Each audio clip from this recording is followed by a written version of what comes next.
আসসালামু আলাইকুম everyone. Microsoft ওয়ার্ডের পার্ট 5 এ সবাইকে স্বাগতম। আমি আজকে আপনাদের দেখাবো ওয়ার্ডে ইনসার্টের যেসব কাজগুলো আছে সেগুলো। ওকে, তো ফার্স্টে আমরা চলে যাচ্ছি ইনসার্টে। যাওয়ার পর ফার্স্টে আছে আমাদের কভার পেজ। আমরা যদি কভার পেজে ক্লিক করি, অনেকগুলো অপশন চলে আসছে, অনেকগুলো পেজ চলে আসছে। এগুলো বিভিন্ন অ্যাসাইনমেন্টের জন্য ইউজ করা হয়। যেমন আমি এটা ক্লিক করলাম, এটা হচ্ছে আপনি যা যা লিখবেন আপনার ডিজাইনের মতো করে আপনি এটাকে মেক করতে পারবেন। ওকে, সো কভার পেজে পর অপশনটা আছে ব্ল্যাঙ্ক পেজ। জাস্ট ক্লিক করলেই একটি ব্ল্যাঙ্ক পেজ চলে আসবে। যেমন আমি যদি এই পেজটা কোনো কিছু লিখি, লেখার পর আমি যদি ব্ল্যাঙ্ক পেজে ক্লিক করি, দেখতে পাচ্ছেন সেকেন্ড পেজটা একটি ব্ল্যাঙ্ক পেজ চলে আসছে। ওকে, তো থার্ড নাম্বার হচ্ছে পেজ ব্রেক। লাইক আপনি কোনো কিছু লিখেছেন, লেখার পরে আপনি চাচ্ছেন আর একটা পেজে যাওয়ার জন্য, তখন আপনাকে এন্টার প্রেস করে করে যেতে হবে। কিন্তু আপনি যদি ডিরেক্ট ব্রেক থেকে পেজ ব্রেকে ক্লিক করে অটোমেটিক আরেকটি পেজ চলে আসবে, নতুন পেজ চলে আসবে। তো এরপর যেটা আছে টেবিল, সবচাইতে ইম্পর্টেন্ট একটি পার্ট, সেটা হচ্ছে টেবিল। আমাদের টেবিল বিভিন্ন কাজে প্রয়োজন হয়। সো টেবিলের কাজটা কিভাবে করতে হবে আমরা সেটি দেখব। তো আমরা চলে যাচ্ছি টেবিলে। যাওয়ার পর আমরা দেখতে পাচ্ছি ডিফল্ট দেওয়া আছে, যেমন হচ্ছে rho column. So rho column দেওয়া আছে। আমরা যদি এভাবে সর্বোচ্চ আমাদের হচ্ছে 10টি কলাম হবে, 8টি রো হবে, এটা ডিফল্ট দেওয়া আছে। এখন আপনি যদি আপনার মতো করে ক্রিয়েট করতে চান, সেই ক্ষেত্রে যেটা করতে হবে আপনাকে ইনসার্ট টেবিলে প্রেস করতে হবে। ইনসার্ট টেবিলে প্রেস করার পর দেখতে পাচ্ছেন number of column, number of rho. তো আপনার যতগুলো কলাম লাগবে, যতগুলো রো লাগবে, আপনি জাস্ট এই স্থানে লিখে দিবেন, তাহলে অটোমেটিক সে নিয়ে নেবে। সো আমি চাচ্ছি যে 4টি কলাম এবং 5টি রো, 5টি রো। জাস্ট ওকে প্রেস করলাম, চলে আসছে আমাদের 4টি কলাম, 5টি রো। 4টি কলাম, 1টি, 2টি, 3টি, 4টি। 4টি কলাম এবং 5টি রো। ওকে, 5টি রো। তো এরপর টেবিলে গেলে আমরা দেখতে পাচ্ছি ড্র টেবিল। তো ড্র টেবিলের কাজটা হচ্ছে কি, আপনি আপনার মতো করে একটা টেবিল তৈরি করবেন। ধরুন যে এই ঘরের মাঝে আরেকটি ঘর দিতে হবে, তখন আমরা ড্র টেবিল দিয়ে এটাকে এভাবে টেনে ধরে ঘর দিতে পারবো। তাহলে এখন কলাম একটি বেড়ে গেল, এখন 6টি কলাম হয়ে গিয়েছে। তো আমরা এইভাবে কলাম অ্যাড করতে পারবো অথবা রো অ্যাড করতে পারবো। ওকে, এখন আমাদের যেটা কাজ সেটা হচ্ছে আমরা যদি কলামগুলো সরাতে চাই। সো দেখতে পাচ্ছেন কলাম যেটা সরাবেন সেটা মাঝখানে বরাবর কার্সরটা নেবার পর কার্সরটা চেঞ্জ হয়ে গিয়েছে। তো আমরা এখন লেফট মাউসটা ক্লিক করে ড্র্যাগ করে আমরা যে দিকে সরাবো, আমরা সেই দিকে যা সরিয়ে দিলেই হয়ে যাবে। ওকে, হয়ে গেছে। এইভাবে আপনারা সরাতে পারবেন। এখন আমরা যদি চাই যে আমাদের রো আরো বাড়াতে হবে, তো রো বাড়াতে গেলে আমরা টেবিলের একদম লাস্ট ঘরে কার্সরটা রাখবো, রেখে জাস্ট ট্যাব বাটনে প্রেস করলেই রো বেড়ে যাবে। সো দেখতেই পাচ্ছেন। আমি যদি আপনাদের একটা কাজ করে দেখাই, সেটা হলো আমরা যদি হচ্ছে এডুকেশন কোয়ালিফিকেশনটা আমরা লিখি, এডুকেশন কোয়ালিফিকেশন। ওকে, সো আমাদের কি কি দিতে হয়, ফার্স্টে দেবো আমরা সিরিয়াল নাম, নেম অফ এক্সাম।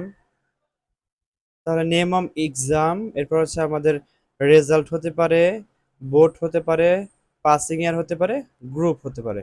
তাহলে আমাদের 5টি কলাম প্রয়োজন। নেম অফ এক্সাম, দেন হচ্ছে পাসিং ইয়ার, এরপর হচ্ছে বোর্ড, এরপর হচ্ছে গ্রুপ, এরপর হচ্ছে রেজাল্ট। সো তাহলে আমাদের যেটা করতে হবে, আমাদের নেম অফ এক্সামের ঘরটা যদি আমি একটু এদিকে সরিয়ে দিই, তাহলে অটোমেটিক আমার এটা এক লাইনে চলে আসবে। এখন আমাদের পাসিং ইয়ারটা 2 লাইন হয়ে গেছে, আমরা এটাকে এক লাইনে করার জন্য জাস্ট এভাবে সরিয়ে দিলাম। ওকে, এখন আমরা একটা ঘর বাড়াবো, একটি রো বাড়াবো, তখন আমরা জাস্ট লাস্টের ঘরটাতে কার্সর গেছি, ট্যাব প্রেস করলাম, চলে আসছে নতুন একটি রো। এসএসসি দিলাম, দেন 2017 দিলাম। তো একটি ঘর থেকে আরেকটি ঘরে যাবে, ট্যাব প্রেস করলে যাবে, অথবা আপনি যদি কার্সরটি নিয়ে জাস্ট ক্লিক করেন তাও হবে। ট্যাব প্রেস করলে হবে, কার্সর নিয়ে ক্লিক করলে তাও হবে। তো গ্রুপ এবং হচ্ছে রেজাল্ট, এইভাবে আপনারা বিভিন্ন কাজগুলো করতে পারবেন। এখন আমি যদি এটাকে অ্যালাইন করি, সো অ্যালাইনমেন্ট করে মিডল অ্যালাইন করে দেবো। তো আমি যেগুলো অ্যালাইন করবো সেগুলো আমরা সিলেক্ট করব। সিলেক্ট করে হোম থেকে অ্যালাইনমেন্টে ক্লিক করলে মিডল হয়ে গেছে। এবার আমি যদি এটাকে একটু বোল্ড করি, একটু হচ্ছে মানে মিডল করে দিলাম, বোল্ড করে দিলাম, মোটামুটি হয়ে গেল আমাদের কাজটা। তো আমরা এইভাবে টেবিল দিয়ে কাজগুলো করতে পারবো। এখন আমরা যদি চাই কলাম ডিলিট করব এবং রো ডিলিট করব, সেই ক্ষেত্রে আমরা যেই রোটা ডিলিট করব সেটাতে আমরা ক্লিক করব। ক্লিক করার পর জাস্ট ব্যাক স্পেস দেব। আমাদের ক্লিক করতে হবে কিন্তু মার্জিনের বাইরে থেকে। সো দেখবেন তখন কার্সরটা এরকম চেঞ্জ হয়ে গিয়েছে। তো আমরা ক্লিক করলাম, অথবা যেটা হচ্ছে ডিলিট করবো সেটা ক্লিক করব, করে জাস্ট ব্যাক স্পেস দেবো, তাহলে অটোমেটিক ডিলিট হয়ে যাবে। এবং যদি কলাম ডিলিট করি সেক্ষেত্রে হচ্ছে কলামের উপরে ঘর বরাবর এইভাবে যখন কার্সরটা নিব, কার্সরটা চেঞ্জ হয়ে যাবে, ক্লিক করলে সবগুলা সিলেক্ট হবে, জাস্ট ব্যাক স্পেস দিলে ডিলিট হয়ে যাবে। এভাবে আমরা ডিলিট করতে পারবো। সো দেখতে পাচ্ছেন এভাবে ডিলিট করা পসিবল। ওকে। তো এখন আমরা যদি চাই যে আমরা এই টেবিলের কোনো বর্ডার রাখবো না, নো বর্ডার দেব, সো আমরা টেবিলটাকে এই স্থান থেকে কোনায় রেখে সিলেক্ট করব। করলে অটোমেটিক পুরো টেবিলটা সিলেক্ট হয়ে গিয়েছে। তখন আমরা চলে যাব বর্ডারে। এটা হচ্ছে বর্ডার অপশন। বর্ডার অপশন যাওয়ার পর ফার্স্ট আছে বটন বর্ডার। বটন মানে হচ্ছে নিচের বর্ডার। দেন সেকেন্ড হচ্ছে টপ বর্ডার। টপ মানে উপরে বর্ডার, লেফট মানে হচ্ছে বামের বর্ডার, রাইট মানে ডানের বর্ডার, আর নো বর্ডার মানে কোনো বর্ডার থাকবে না। অল বর্ডার মানে হচ্ছে সবগুলো বর্ডার হবে। আউটসাইড বর্ডার মানে হচ্ছে কি শুধুমাত্র বাইরের পার্টটা বর্ডার হবে। ইনসাইড মানে শুধুমাত্র ভিতরের পার্টটা হচ্ছে আপনাদের বর্ডার থাকবে। ওকে। ইনসাইড হরিজন্টাল মানে হচ্ছে পাশাপাশি বরাবর বর্ডার থাকবে। ইনসাইড ভার্টিক্যাল মানে হচ্ছে লম্বালম্বি বরাবর বর্ডার থাকবে। সো আমরা যদি অ্যাপ্লাই করি, ফার্স্টে আমরা যদি হচ্ছে বটন বর্ডার দেই, এখন যেহেতু বর্ডার আছে তাহলে বর্ডারটি চলে যাবে। একটা জিনিস মাথায় রাখবেন, সেটা হচ্ছে একটা ক্লিক করলে বর্ডার আসবে, আর একটা ক্লিক করলে বর্ডারগুলো চলে যাবে। ওকে। সো এরপর হচ্ছে টপ বর্ডার ক্লিক করলে উপরেটা চলে যাবে, তো লেফটে ক্লিক করলে বামেরটা চলে যাবে, রাইট ক্লিক করলে ডানেরটা চলে যাবে। আমরা যদি নো বর্ডার দিই একটাতেও বর্ডার থাকবে না। সো দেখতে পাচ্ছেন কোনো বর্ডার নেই। আচ্ছা। তো আমরা এরপর হচ্ছে যদি আমরা হচ্ছে ড্র করি, বর্ডার অ্যান্ড শেডিং এ যাই, তো সেটার কাজ কি? তো বর্ডার অ্যান্ড শেডিং এর কাজটা হচ্ছে যে আমরা বর্ডারটা দেবো, এটা উইথটা কত হবে, আমরা চাইলে উইথটা বাড়াতে পারবো, আমরা বর্ডারের স্টাইলটা চেঞ্জ করতে পারবো, আমরা যেটা অ্যাপ্লাই করবো। তো আমরা এটা অ্যাপ্লাই করছি, দেখতে পাচ্ছেন এটা অ্যাপ্লাই হয়ে গেছে। সো আমরা এইভাবে বর্ডার অ্যান্ড শেডিং এ গিয়ে আমরা টেবিলের প্রতিটা বর্ডারকে চেঞ্জ করতে পারবো, বর্ডারগুলোকে মোটা করতে পারবো, চিকন করতে পারবো, আমাদের ইচ্ছা মতো আমরা করতে পারবো। সেটা হচ্ছে কি আপনাদের বর্ডার অ্যান্ড শেডিং। সো আমি যদি উইথটা বাড়ায় দিই তাহলে দেখবেন অনেক মোটা হয়ে যাবে, এরকম মোটা হয়ে গেছে। ওকে। সো আশা করি টেবিল মোটামুটি বুঝতে পেরেছেন, এটা কোনো সমস্যা নেই। যদি আপনাদের যে কোনো কিছু বুঝতে সমস্যা হয় অবশ্যই কমেন্ট করবেন। আচ্ছা, তো এরপর টেবিলে পরে আসি পিকচার। পিকচারের কাজটা মূলত একটি পিকচার মাইক্রোসফট ওয়ার্ডে ইনসার্ট করা। অনেক সময় অনেক প্রয়োজনে আমাদের পিকচার অ্যাড করতে হয় মাইক্রোসফট ওয়ার্ডের বিভিন্ন কাজের জন্য। তখন আমরা পিকচারটি যেভাবে আনতে পারবো, আমরা হচ্ছে জাস্ট ইনসার্ট থেকে পিকচারে ক্লিক করব। পিকচারে ক্লিক করার পর যে কোনো একটি পিকচার আপনি আনবেন, সেই পিকচারটা জাস্ট ক্লিক করবেন। ক্লিক করে ইনসার্ট দিলেই পিকচারটি চলে আসবে। তখন আপনি এটাকে বড় করতে পারবেন, ছোট করতে পারবেন, আপনার ইচ্ছা মতো এটাকে কাস্টমাইজ করতে পারবেন। সো এরপর দেওয়া আছে চেঞ্জ পিকচার। তো আপনারা এইভাবে পিকচারগুলো আনতে পারবেন ওয়ার্ডের মধ্যে। ওকে। তো পিকচারের পরে ক্লিপ আর্ট, এটা অতটা ইম্পর্টেন্ট না, এটা কোনো কাজে লাগবে না, এটা আপনাদের শেখার কোনো প্রয়োজন নেই। তো টেবিলের মতোই আরেকটি ইম্পর্টেন্ট টপিকস হচ্ছে শেপ, যেটি খুবই কাজে লাগে, খুবই ইম্পর্টেন্ট। শেপ অনেক সময় আমাদের হচ্ছে যে কাজগুলো করতে হয়, যেমন রিজিউম অফ। তো রিজিউম অফের নিচে যদি আমি একটা লাইন দেই, তখন আমাদের লাইনগুলো দিতে হবে শেপ থেকে। শেপটা খুবই ইম্পর্টেন্ট। তো আমরা চলে যাচ্ছি শেপ। শেপ থেকে হচ্ছে ফার্স্ট আছে টেক্সট বক্স। আপনি যখন কোনো শেপের মাঝে কোনো কিছু লিখবেন তখন আপনি টেক্সট বক্সটি ইউজ করবেন। ওকে। দেন হচ্ছে সেকেন্ড হচ্ছে আমাদের লাইন টুল। তো আমরা লাইন দিব এইভাবে। তো লাইনটা একটু বাঁকা হয়ে গিয়েছে। আপনি একটা বিষয় মাথায় রাখবেন, সেটা হচ্ছে যখন কোনো কিছু কোনো শেপ ইউজ করবেন, তো সেই ক্ষেত্রে আপনি অবশ্যই শিপ ধরে সেটা ইউজ করবেন। শিপ ধরে আপনি যদি শেপ ক্রিয়েট করেন, অবশ্যই শিপটা কখনোই বাঁকা হবে না। আপনি চাইলেও সেটাকে বাঁকা করতে পারবেন না। সো দেখতে পাচ্ছেন একদম স্ট্রেট লাইন হয়ে গেছে। আপনি এভাবে যখন কোনো শেপের কাজ করবেন, তখন এইভাবে শিপ ধরে দেন হচ্ছে শেপের কাজগুলো আপনারা করবেন। শেপের কাজটা হচ্ছে এইভাবে করতে হবে আপনাদের শিপ ধরে। তো আমি শেপগুলো সবগুলো দেখাচ্ছি। ফার্স্টে আমাদের কি শেপ আছে? ফার্স্টে ছিল টেক্সচার, কোনো কিছু লেখার প্রয়োজন। যেমন আপনি এখানে কোনো কিছু লিখবেন, আপনি মার্জিনের বাইরে কিন্তু চাইলে শেপ দিয়ে লিখতে পারবেন। নরমালি আপনি মার্জিনের বাইরে লিখতে পারবেন না, কিন্তু আপনি যদি শেপ নেন, টেক্সট টুলটি নেন, তখন আপনি এভাবে মার্জিনের বাইরেও যেখানে ইচ্ছে সেখানে লিখতে পারবেন আরামসে, কোনো সমস্যা নেই, লেখা যাবে। তার মানে বোঝা গেল আমাদের যে জায়গাটাতে কার্সর যাবে না আমাদের, তখন হচ্ছে আমাদের শেপ নিয়ে টেক্সট বক্সটা নিয়ে আমাদের সেই স্থানে লিখতে হবে। ওকে, তো তারপর হচ্ছে আমাদের লাইন টুল শিখলাম, তারপর আছে অ্যারো টুল আছে, এরপর আমাদের কি আছে? রেক্টেঙ্গল।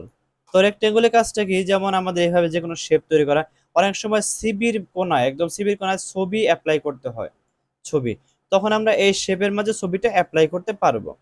ওকে, সো দেখতে পাচ্ছেন এটা হচ্ছে আমাদের রেক্টেঙ্গল শেপ। আপনি যখন রেক্টেঙ্গল লেখেন, তখন যদি আপনি শিফট ধরে করেন, এটা অবশ্যই রেশিও অনুযায়ী হবে, ছোট বড় সব রেশিও অনুযায়ী হবে।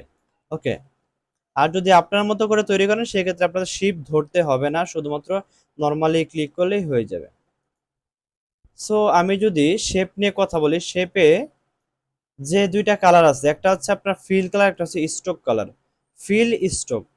তো শেপের মাঝখানে যে কালারটা আছে সেটাকে বলে ফিল কালার, এবং শেপের আউটসাইডে যে কালারটা সেটা হচ্ছে আউটলাইন কালার। আপনারা দেখতে পাচ্ছেন যে এই শেপটাতে দুইটি কালার আছে, একটা হচ্ছে ব্লু কালার, এটা হচ্ছে আপনার ফিল কালার, একটা হচ্ছে স্ট্রোক কালার, সেটা হচ্ছে ব্ল্যাক কালার। তো ফিল এবং স্ট্রোক যদি আমি চেঞ্জ করি, সেক্ষেত্রে আমরা যেটা করব, আমরা হচ্ছে শেপের উপরে ডাবল ক্লিক করব, করার পর আমাদের চলে আসছে shape feel, shape outline, shape outline. তো শেপ ফিলে যাবার পর আমরা দেখতে পাচ্ছি বিভিন্ন কালার অপশন দেওয়া আছে। আমরা যে কালারটা ক্লিক করব, আমাদের সেই কালারটা হয়ে যাবে। ওকে, সো আমি যদি রেড কালারটা রাখি, রেড কালার, এবং তার নিচে আছে শেপ আউটলাইন।